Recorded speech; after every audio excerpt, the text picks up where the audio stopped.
irmãos e irmãs, quando eu era adolescente, por volta dos meus 10 a 12 anos mais ou menos, antes de adentrar para o seminário, eu ia toda quinta-feira à noite na igreja, que era o dia que o padre atendia. O padre ficou lá 50 anos na paróquia, o mesmo padre, ele que fundou a paróquia, saiu de lá quando faleceu, ficou 50 anos, estava com 75 anos, e ele só atendia de quinta-feira à noite, e um amigo meu e eu, nós íamos toda quinta-feira. Se tivesse gente para o padre atender, a gente ficava sentado no banco da praça que tem lá na frente. Se não tivesse ninguém para o padre dar atendimento, a gente entrava na sala e ficava batendo um papo com ele. E a gente ficava ouvindo as histórias, ele falava da igreja, falava das coisas do mundo, daquilo que estava na política, a gente ouvia, né, os assuntos dos noticiários, e, né, enfim, muitas histórias para serem contadas. E uma das coisas que ele sempre partilhava com a gente, era aquilo que ele conseguia ganhar para a paróquia, né, e como ele ganhava. E ele falava que ele sempre ganhava boi, cabrito, né, ovelha, galinha, para fazer rifa, para fazer leilão, né? Sempre falava disso. Mas não era só animais que ele ganhava, não. Ele ganhou muitos terrenos para a paróquia. E ele dizia que antigamente o dono da terra, lá um fazendeiro, ele falava: olha, passando o corguinho para baixo eu vou doar para a igreja. Aquela área toda é da igreja. Ah, você está vendo aquela quadra, aquele lote? Ele é meu e eu estou doando para a igreja. E assim se fazia, se doava por boca. A palavra, ela tinha fundamento, a palavra demonstrava o caráter da pessoa, né? Então tinha uma firmeza na palavra. É claro que muitos desses terrenos se perderam, porque com o passar do tempo as famílias pediram de volta, porque o pai morreu, quem doou não cumpriu a palavra dada pelo pai, e outros conseguiram se organizar, conseguiram se registrar. Então nós vemos que antigamente, vamos jogar aí 70, 80 anos, mais ou menos, a gente deve ouvir história de pais, ou passamos por alguma situação da família, que alguém sempre contou que, né, a palavra valia mais do que o fio do bigode, né? Então a palavra tinha validade, mostrava quem era a pessoa. Aquela pessoa é boa, aquela pessoa tem caráter, porque ela tem palavra. É assim que a gente falava e fala. De uns tempos para cá, não sei o porquê, parece que a palavra já não tem mais essa firmeza, né?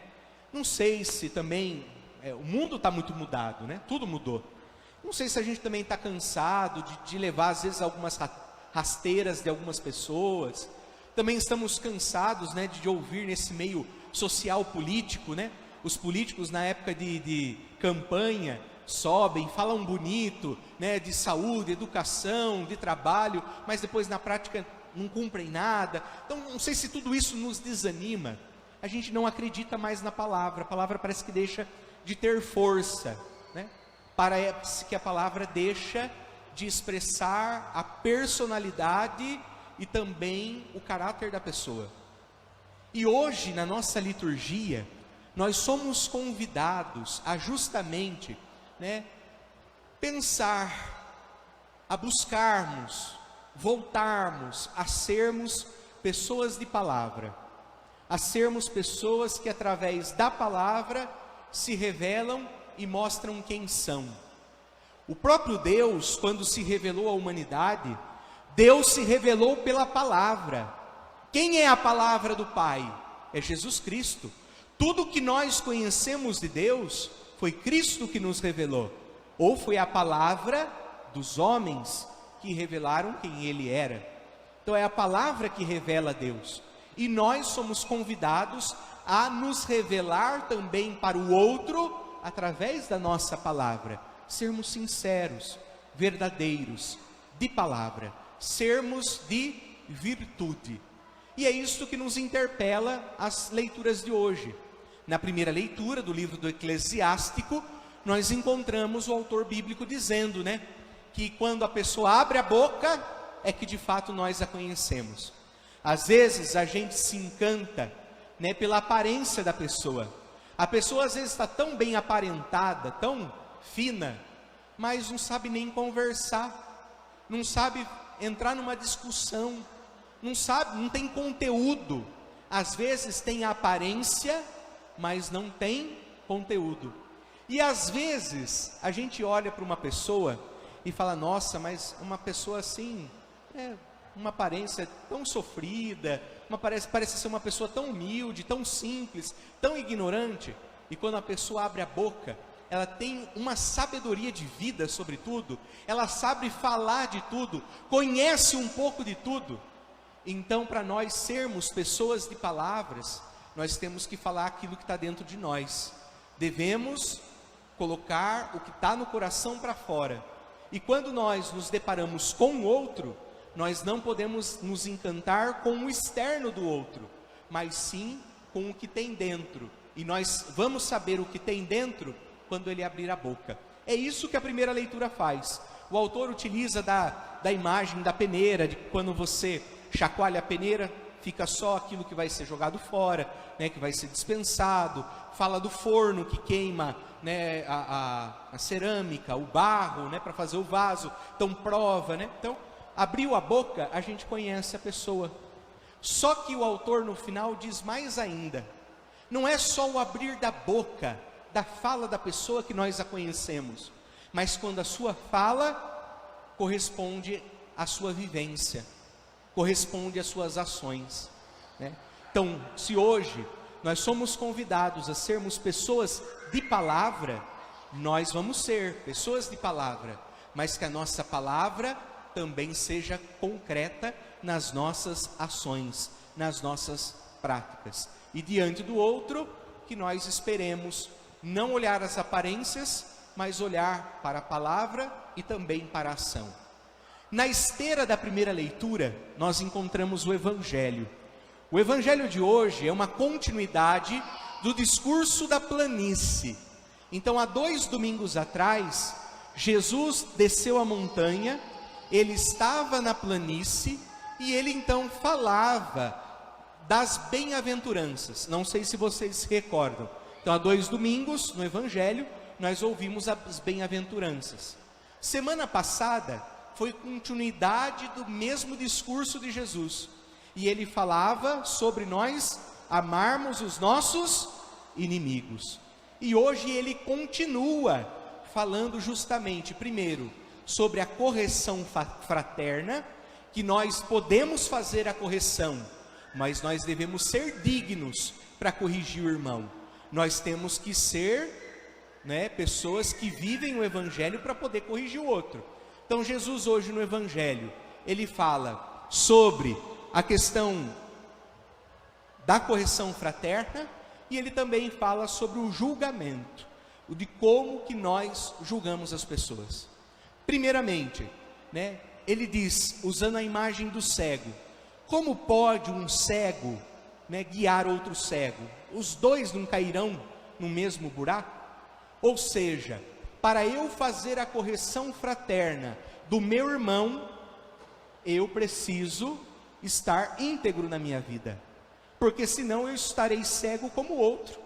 Adianta eu corrigir o pecado do irmão, mas se eu vivo no mesmo pecado ou num pecado ainda maior, então eu tenho que estar livre dos pecados, minimamente, né, sem nenhum pecado, para eu poder fazer esta correção fraterna. E depois lembrar que todos nós somos pecadores. E nós então, antes de olharmos para o pecado do outro, que é um cisco no olho do outro, olharmos para a trave que há dentro do nosso coração, né? Para que nós não nos tornemos pessoas hipócritas. A palavra hipócrita, não sei se vocês sabem, vem de hipocrisias, do grego hipocrisias, e significa personagem, 2 caras. É justamente isso que significa a palavra. E surgiu no mundo grego, no teatro. Então às vezes só tinha um ator, ou só tinha uma atriz, para fazer a peça inteira. O que se fazia? A mesma pessoa, o mesmo ator ou a mesma atriz, só trocava as máscaras. Então ele era uma pessoa chamada de hipócrita. Este é um hipócrita. Este é aquele que muda de máscaras, que muda de personagem. E é justamente isso que nós fazemos. Nós adoramos no mundo julgar as pessoas, mas esquecemos de olhar para nós mesmos, que somos cheios de pecado. E outra, em cada lugar que nós convivemos, nós somos uma pessoa muitas vezes. Dentro da igreja nós somos como santos, só tirar Nossa Senhora da Assunção e colocar cada um de nós lá. Daí chega em casa, né, a gente é outra pessoa, briga com o marido, briga com a esposa, discute com os filhos, né? Os filhos discutem com os pais, é outra coisa. Isso é ser uma pessoa hipócrita, porque muitas vezes carrega a Bíblia debaixo do braço, ou o terço no punho, mas depois não vive em casa, não vive no trabalho, chega no trabalho, passa a perna em todo mundo, né? Sonega impostos. Isso é ser duas caras, isso é ser hipócrita. Então, como você vai corrigir o outro?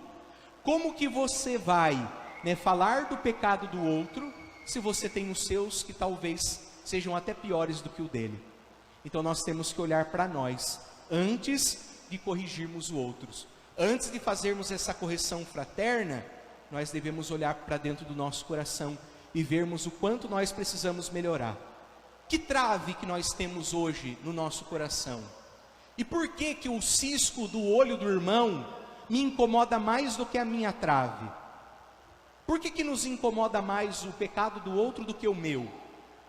Às vezes a psicologia explica, dizendo que aquilo que eu implico no outro é porque eu sou daquele jeito. Eu externo os meus pecados, eu externo os meus problemas no outro. É mais ou menos isso que a psicologia diz. E é justamente isso que a gente faz. Diariamente, nós nos parecemos um verdadeiro tribunal ambulante. Nós somos muitas vezes um tribunal ambulante. Vivemos julgando e condenando todo mundo. E é isso que Jesus quer que nós mudemos. Que nós sejamos pessoas de palavra. Pessoas que vivem o Evangelho.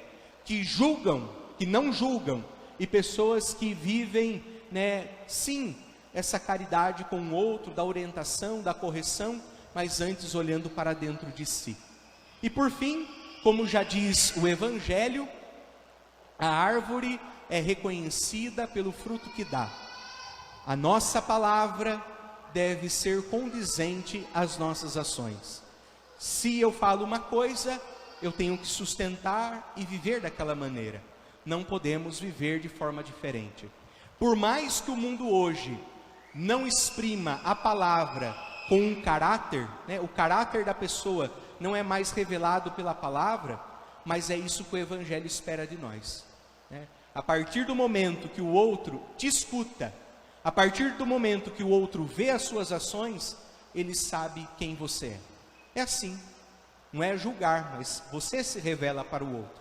Então, a partir da sua postura, a partir dos seus posicionamentos, a partir das suas falas, você se revela para o outro. Cedo ou mais tarde, você pode até enganar com as suas palavras ou com o seu jeito, mas cedo ou mais tarde você vai se revelar. Você vai se revelar. E você vai se mostrar verdadeiramente quem você é. E o outro vai te conhecer. E é bom se revelar. É bom ser verdadeiro. Temos que ser assim. É isso que o Senhor espera de cada um de nós. Que Deus nos ajude. Assim seja. Amém. Permanecei em meu amor.